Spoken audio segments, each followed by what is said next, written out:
Hello दोस्तों, मैं हूं आपका अपना द बुक गाय और आज मैं आपके लिए लेकर आया हूं इकिगाई बुक की हिंदी समरी।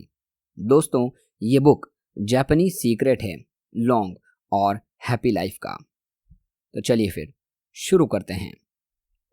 जापान के एक आइलैंड जिसका नाम है ओकिनावा, उस पर 1 लाख लोगों में से औसतन 24.55 लोग 100 से ज़्यादा साल की उम्र के हैं, जो कि पूरी दुनिया से बहुत ज़्यादा है। जापान का एक गांव जिसका नाम है ओगमी, उसको दुनिया में सबसे लंबी उम्र के गांव के नाम से जाना जाता है, क्योंकि वहां पर सबसे ज़्यादा लंबी उम्र के लोग रहते हैं। तो आखिर ऐसा कौन सा रहस्य है जापान के लोगों के पास जो उनको इतनी लंबी उम्र देता है? इसी रहस्य के बारे में हमारी ये किताब इकिगाई बताएगी। तो दोस्तों, इकिगाई क्या है? इस किताब में हमें 5 कदम बताए गए हैं, जिसकी वजह से हम विस्तार से समझ सकते हैं कि हमारी लंबी और सुखी लाइफ के लिए क्या क्या ज़रूरी है। तो चलिए शुरू करते हैं। पहला कदम, जब आप वो काम जिससे प्यार करते हैं और जिसे आप करने में निपुण हैं, इन दोनों को मिला देते हैं तो बनता है पैशन। मतलब काम से प्यार प्लस करने में निपुण इक्वल टू पैशन। दूसरा कदम, जब आप वो काम जिसे करने में आप निपुण हैं और उसको करने के लिए आपको पैसे भी मिलेंगे, इन दोनों को मिला देते हैं तो बनता है प्रोफेशन। यानी कि काम करने में निपुण प्लस काम से पैसे इज इक्वल टू प्रोफेशन। तीसरा कदम, जब आप वो काम जिसे करने में आपको पैसे मिलते हैं और दुनिया को उस काम की ज़रूरत भी है, इन दोनों को मिला देते हैं तो बनता है वोकेशन। यानी कि काम के पैसे प्लस दुनिया को ज़रूरत इज इक्वल टू वोकेशन, यानी कि पेशा।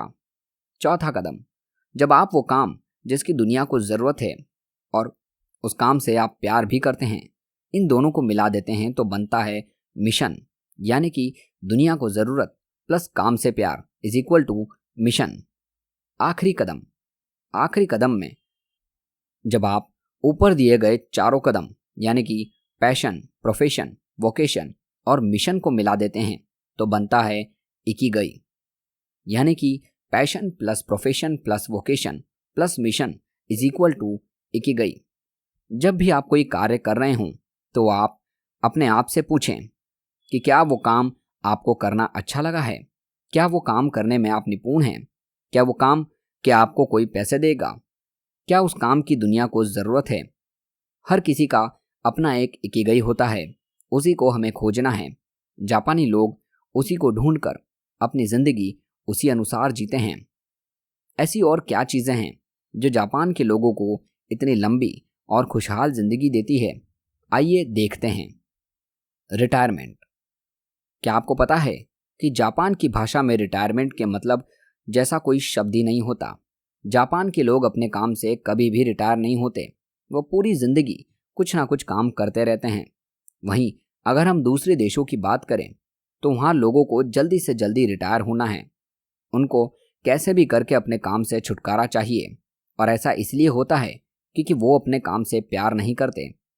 जब आप कोई भी ज़बरदस्ती काम या सिर्फ पैसों के लिए काम करते हैं तो आप उस काम में खुश नहीं रहते। जिस कंपनी के लिए आप काम करते हैं उसको भी आपसे ज़्यादा वैल्यू नहीं मिलती है। लंबी और खुशी ज़िंदगी जीने के लिए आप अपने काम से प्यार करें, तब आप कभी भी रिटायर होने के बारे में नहीं सोचेंगे, क्योंकि आपकी खुशी अब आपके काम में होगी, ना कि घर बैठकर शरीर को जंग लगाने की। 80% भोजन। जापान के लोग कभी भी भरपेट भोजन नहीं खाते हैं, वो हमेशा अपनी भूख का 80% ही भोजन करते हैं। इसके लिए आप जब भी खाना खाएं, जैसे ही आपका पेट भरने वाला हो तुरंत खाना बंद कर दें। शुरुआत में आपको शायद पता ना चले कि कब आपने 80% भोजन खा लिया है, लेकिन जैसे जैसे आप इसे करेंगे तो धीरे धीरे सीख जाएंगे। जापान के लोग इसको करने के लिए एक थाली में भोजन नहीं करते, बल्कि काफ़ी सारे छोटे छोटे बर्तन में भोजन करते हैं, ताकि उनको लगे कि उन्होंने बहुत खा लिया है, लेकिन असल में उन्होंने भोजन कम ही किया होता है। रिसेंट स्टडी में पता चला है कि ओकिवाना के लोग औसतन रोज़ 1800 से 1900 तक कैलोरी लेते हैं, जबकि अमेरिका के लोग औसतन 2200 से 3300 कैलोरी लेते हैं। तनाव लंबी उम्र का दुश्मन। हेडलबर्ग यूनिवर्सिटी हॉस्पिटल ने एक स्टडी कंडक्ट की जिसमें उन्होंने 30 डॉक्टर्स को जॉब इंटरव्यू के लिए भेजा, जहां उनको बहुत ही ज़्यादा कठिन सवाल देने के लिए किया गया था। बाद में उनके ब्लड सैंपल लिए गए और उनको चेक किया गया। तब पाया गया कि उनके शरीर में एंटीबॉडी ने तनाव को वैसे ही रिएक्ट किया जैसे कि वो पैथोजेंस पर करती है। इसमें यह दिक्कत है कि जब ये एंटीबॉडी बनती है तो ये पैथोजेंस को मारती ही है, लेकिन साथ में हमारे हेल्थ सेल्स को भी मार देती है, जिससे हम उम्र से ज़्यादा बूढ़े लगने लगते हैं और सुस्त मालूम होते हैं। क्योंकि हम हमेशा से ऐसे नहीं थे। पहले हम शिकार के लिए जाया करते थे, सिर्फ तभी तनाव लिया करते थे, लेकिन आज छोटी छोटी बात को सोचते रहते हैं और अपने हेल्दी सेल्स को मारते रहते हैं।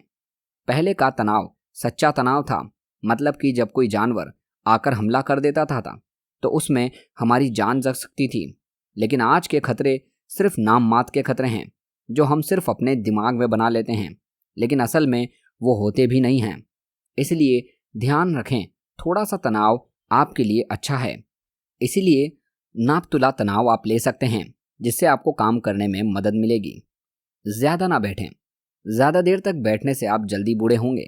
ज़्यादा देर तक बैठने से शायद आपको शारीरिक तौर पर आराम मिले, लेकिन इससे आपकी सेल्स को नुकसान होगा।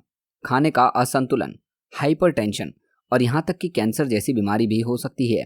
इससे बचने के लिए आपको बस अपनी रोज़मर्रा ज़िंदगी में ये कुछ आदतें जोड़नी हैं, जैसे रोज़ कम से कम 21 मिनट चलें, लिफ्ट या एलिवेटर का इस्तेमाल ना करें, सोशल एक्टिविटी में पार्टिसिपेट करें ताकि आप ज़्यादा देर तक टीवी के सामने ना बैठे रहें। अपने जंक फूड, पैकेट वाले फूड को अच्छे खाने से बदल दें। एक अच्छी क्वालिटी की नींद लें, 7 या 9 घंटे की नींद लें या इससे ज़्यादा ना सोएं। अपने बच्चों या पालतू जानवर के साथ खेलें। शुरुआत में आप टाइमर भी लगा सकते हैं ताकि आपको याद रहे कि चलने का वक्त हो गया है। अपने गूगल से ऐप का इस्तेमाल भी कर सकते हैं, जो रोज़ चलने में टास्क देता है। काम में फोकस। जो भी आप काम करते हैं उसको करते वक्त फोकस होना बहुत ज़रूरी है। फोकस होने से आपके काम में फ्लो आता है, जिससे आप वो काम बहुत ही आसान और बिना थके कर सकते हैं। काम में फोकस और फ्लो लाने के लिए आप इन बातों का प्रयोग कर सकते हैं। कठिन काम चुनें। हमेशा वो काम चुनें जिसे करने के लिए आपको रिसर्च करनी होगी, आपको मेहनत करनी होगी। उसको करने के लिए आपका दिमाग हमेशा सोचना होगा ताकि आप फोकस बना रहें। ध्यान रहे, कोई ऐसा काम ना चुनें जो आपकी एबिलिटी से बाहर हो और उसको करने के लिए आपको इतना ज़्यादा कठिन कुछ ना हो। कुछ दिनों बाद उसे करना बंद कर दें और कोई ऐसा काम भी ना करने लग जाएं जो आपके लिए बहुत ही ज़्यादा आसान हो और जिसे करते वक्त आप बोर फील करें और आप उसको करना बंद कर दें। Clear objective. किसी भी काम को शुरू करने से पहले आपके पास उसे करने का ऑब्जेक्टिव क्लियर होना चाहिए कि आपको क्या करना है, कब करना है, किस लिए करना है और क्यों करना है। ये सब बातें आपको पहले से पता होनी चाहिए। उसको ख़त्म करने के लिए एक समय होना चाहिए ताकि आपको समय पर ख़त्म कर सकें और आप उसको आगे के लिए न टालें। सिर्फ एक काम। हमें ऐसा लगता है कि एक साथ एक से ज़्यादा काम करने से हम अपने समय बचाते हैं और ज़्यादा काम कम समय में ख़त्म कर सकते हैं, लेकिन साइंटिफिक एविडेंस इसके बिल्कुल उल्टे हैं। जो लोग एक समय में एक से ज़्यादा काम करते हैं वो काम को लेट ख़त्म करते हैं, साथ ही उस काम को करते वक्त वो बिल्कुल भी प्रोडक्टिव नहीं होते। आप खुद देखिए, आप कितनी बार खाना खाते वक्त अपने मोबाइल का इस्तेमाल करते हैं, पढ़ते वक्त टीवी देखते हैं, एक काम सोचते वक्त किसी और काम के बारे में सोच रहे होते हैं। अगर आपको अपना फोकस बढ़ाना है और काम में फ्लो चाहिए तो आपको एक समय में सिर्फ एक ही काम करना या सोचना चाहिए। जब आप सुबह उठें तो 1 घंटे तक अपने फ़ोन या लैपटॉप या टीवी की स्क्रीन बिल्कुल ना देखें। सोने के 1 घंटा पहले अपने फ़ोन की स्क्रीन ना देखें, इससे आपको नींद आने में मदद मिलेगी। काम करते वक्त फ़ोन को स्विच ऑफ या डू नॉट डिस्टर्ब कर दें। हफ्ते में 1 दिन टेक्निकल व्रत रखें जिसमें अपना फ़ोन का इस्तेमाल ना करें। 50 मिनट काम और 10 मिनट आराम करें। बेकार के काम को ना कहना सीखिए। दुनिया के सबसे लंबी उम्र वाले लोग क्या खाते हैं? वर्ल्ड हेल्थ ऑर्गेनाइजेशन के अनुसार जापान में सबसे ज़्यादा लाइफ एक्सपेक्टेंसी है। आदमियों के लिए 85 और औरतों के लिए 87 साल। तो आइए सुनते हैं कि जापान के लोग ऐसा क्या खाते हैं जिससे ये इतने लंबे समय तक जीते हैं। क्या कम खाएं?